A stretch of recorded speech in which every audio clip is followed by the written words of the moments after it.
grow sage mainly for sage tea if anybody's got a sore throat or earache. It's also a great cooking herb. Sage does really well in containers, but as you can see, this sage has taken all the nutrients from the ground, so we're going to harvest all of it to make some smudge sticks. Today we're cutting the plant right back. Don't forget, the leaves and the stems burn beautifully. Once you've harvested the sage, tie into small bundles with garden twine. Hang to dry. They do smell really nice in the home. It can take up to 2 weeks to dry out your sage this way. However, we're going through a bit of a heat wave at the moment, and this was an old plant and it dried within a couple of days.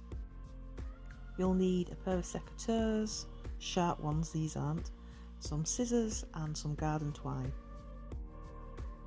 This is a task I love to do with my oldest daughter. It's something that we always feel like we've done before. Our method is for me to hold the sage quite tightly together while my daughter ties it with twine.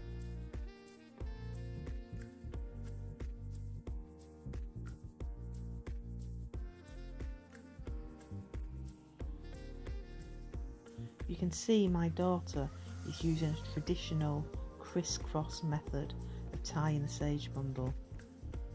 It's important that you tie the sage tightly but not crush the contents.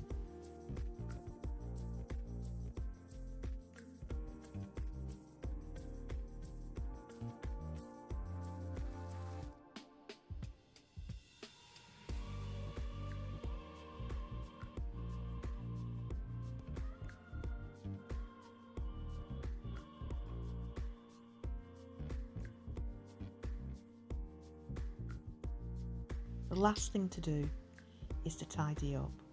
This means cutting off any excess string, trimming the base and the leaves at the top, and leaving it to dry for a few more days until it's ready to smudge.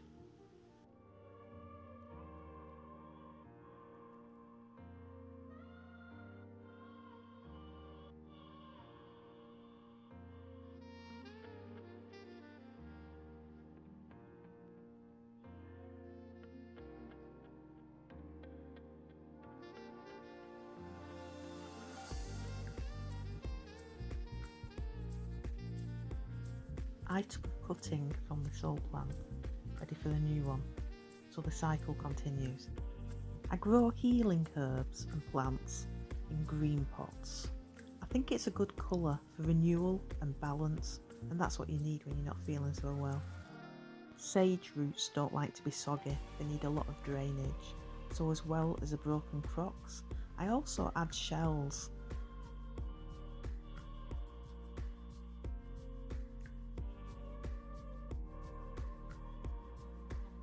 I want to use this little cutting for the next 2 to 3 years, so it deserves some good quality compost. We always had sage growing in our gardens, mainly in containers. That way if anyone had a sore throat, we could simply pluck the leaves and add hot water. If you do grow sage in a container, you will need to feed the plant during the growing months, usually once a week, the same time as my tomatoes.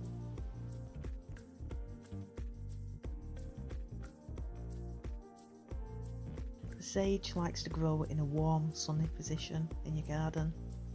When you first pot the plant, don't forget to water well, and then pretty much leave to its own devices.